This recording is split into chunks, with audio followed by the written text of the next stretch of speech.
Hello everyone.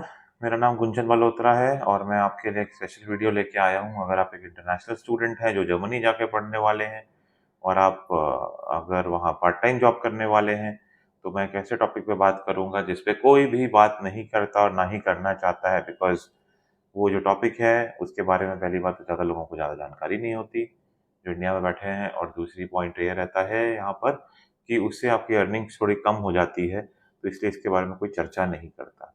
जी हाँ, एकदम सही पहचान रहे हो आप, मैं इनकम टैक्स की बात कर रहा हूँ, टैक्स की बात कर रहा हूँ। टैक्स एक ऐसी चीज़ है जिसको हर कोई चोरी करना चाहता है, जिसको कोई पे नहीं करना चाहता, चाहे जर्मनी हो, चाहे इंडिया, हर जगह वही हाल है।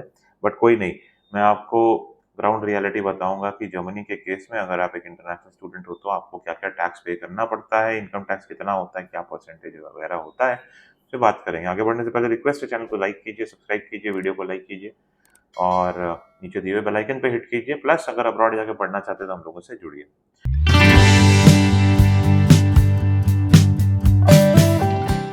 तो बेसिकली अगर आप एक इंटरनेशनल स्टूडेंट हो और अगर आप पार्ट टाइम जॉब कर रहे हो, तो कुछ रूल्स हैं जो कि नॉर्मल जर्मन सिटीजन्स के ऊपर लगते हैं, वो सेम रूल्स आपके ऊपर भी लागू होते हैं। इनकम टैक्स आपके ऊपर लगता है और मैं आपको बताना चाहूँगा कि इंटरनेशनल स्टूडेंट्स जो हैं उनको इनकम टैक्स पे करना पड़ता है अगर वो मंथली 520 यूरो से ज़्यादा अर्न करते हैं। और अगर इस पर्टिकुलर थ्रेशोल्ड को आप क्रॉस करते हैं तो जो प्रोग्रेसिव टैक्स रेट आप पे लगता है, देखिए प्रोग्रेसिव टैक्स रेट का यहाँ ये मतलब है कि जैसे-जैसे आपकी सैलरी बढ़ती जाती है वैसे-वैसे इनकम टैक्स वहाँ बढ़ते जाता है। गरीबों के लिए कम टैक्स, अमीरों के लिए ज़्यादा टैक्स, ये सिस्टम जर्मनी में फॉलो होता है। तो चलिए coming back to the point, तो रेंज करता है यहाँ पर इनकम टैक्स जनरली 14% से 42% तक, किसी-किसी केस में 45% तक भी जाता है। तो ये डिपेंड करता है आपके अर्निंग्स के ऊपर। दूसरा इम्पोर्टेंट पॉइंट जो मैं हाइलाइट करूँगा that is mini job limit. कोई भी जॉब अगर आपको 520 यूरो पर मंथ तक पे करवा रहा है, तो उसको मिनी जॉब कहा जाता है। और 520 यूरो से नीचे की जो इनकम है मिनी जॉब वाली कैटेगरी में, तो कोई टैक्स नहीं लगता आपको। तो अ, आपको ये जो है बेनिफिट मिलता है, लेकिन इसके बावजूद मैं आपको ये बताना चाहूँगा, अगर आप टैक्स नहीं भी दे रहे, इनकम टैक्स नहीं भी दे रहे हैं, स्टिल आपको पेंशन इंश्योरेंस और इस तरह के जो सोशल जो सर्विसेज का रहता है, आपको उसमें कंट्रीब्यूशन करना पड़ता है। अब इसके साथ स्टूडेंट स्टेटस और टैक्स एग्जेम्पशन के बारे में बात करेंगे।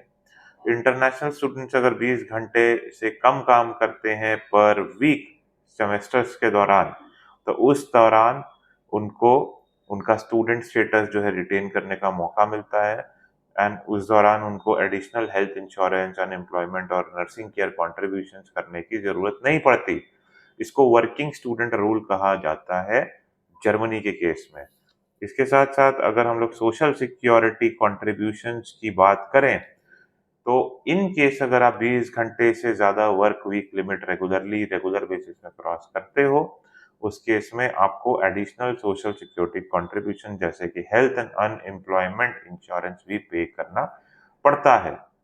साथ के साथ मैं आपको बताऊँगा टैक्स आइडेंटिफिकेशन नंबर के बारे में। अगर आप इंटरनेशनल स्टूडेंट हो, पार्ट टाइम जॉब करना चाहते हो जर्मनी जाके, तो आपको ये बताऊँगा कि each and every worker in Germany including international students, they need to have a tax identification number, जिसको टिन बोलते हैं। जैसे इंडिया में पैन नंबर होता है, वैसे वहाँ पे टिन होता है। एंड आपको रेगुलर बेसिस पे अगर आपकी स्लैब क्रॉस हो रही है, तो आपको टैक्स फाइल करना चाहिए पड़ता है और साथ में आप अपना अगर एक्स्ट्रा ओवरपेड टैक्स आपका हो गया है, तो उसको रिक्लेम करना पड़ता है। बहुत तरह के आप देखिए इसमें हिडन जो इन्फॉर्मेशन रहती है वो होती है। तो मैं आपको सजेस्ट करूँगा जब आप जर्मनी जाते हैं किसी टैक्स एक्सपर्ट को मिलें, उनका गाइडेंस लें और देखिए कि अगर आपकी इनकम अच्छी हो रही है जर्मनी में, तो आप अपना टैक्स कैसे सेव कर सकते हैं एज़ एन इंटरनेशनल स्टूडेंट। आपको टैक्स की चोरी करने की कोई ज़रूरत नहीं है। मैं आपको एक पॉइंट और बताऊँगा, हर कंट्री के लिए ये मैं बोलता हूँ। टैक्स पेमेंट रिकॉर्ड जो होता है, ये कोई आपको बोले चाहे ना बोले, ये आपको पीआर देने टाइम और सिटीज़नशिप देने टाइम ज़रूर इसमें देखा जाता है कि एज़ प्रोस्पेक्टिव सिटीज़न आप किसी कंट्री में क्या कंट्रीब्यूट करना चाह रहे हो, उस कंट्री की इकोनॉमी को कैसे ग्रो करने में हेल्प कर रहे हो। तो ये इन्फॉर्मेशन मैं आपके साथ शेयर करना चाहता था। आई होप आपको ये वीडियो पसंद आएगी और आपकी हेल्प करेगी। एंड कोई क्वेरी है तो नीचे कमेंट सेक्शन में आप क्वेरी पोस्ट कीजिए। May God bless you and I wish you a very happy journey.